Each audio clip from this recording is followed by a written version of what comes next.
Friends, உலக வாலிபன் மிகச்சிறந்த படம் இது.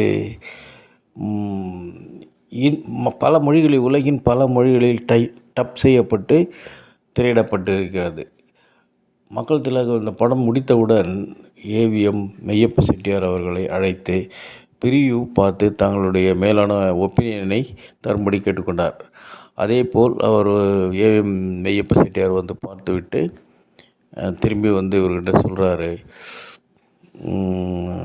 ராமச்சந்திரன், நீங்கள் இனி நினச்சாலும் இந்த மாதிரி ஒரு படம் எடுக்க முடியாது அப்படின்னு சொல்லி பாராட்டுறாரு.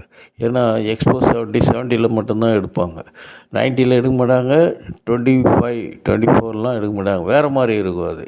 அதனால் இந்த மாதிரி எடுக்க முடியாது அப்படின்ற மீனிங்கும் இருக்குது. அதே போன்று அவ்வளோ தொழில்நுட்பம், எடிட்டிங் மற்றும் டைரக்ஷன், இந்த மாதிரி இதெல்லாம் பாடல்கள் மிகவும் இனிமையான பாடல்கள், அவர் ரசித்து கேட்டிருக்கார். ஏவிஎம்ஏ பாராட்டிய ஒரே படம் உலகம் சுற்றும் வாலிபன். ஃப்ரெண்ட்ஸ், சப்ஸ்கிரைப் பண்ணுங்கள், ஷேர் பண்ணுங்கள். தம்பி ராஜோட பேர் மாதிரி இருக்கு. உங்க தம்பி போடலாம். ஆமாம்.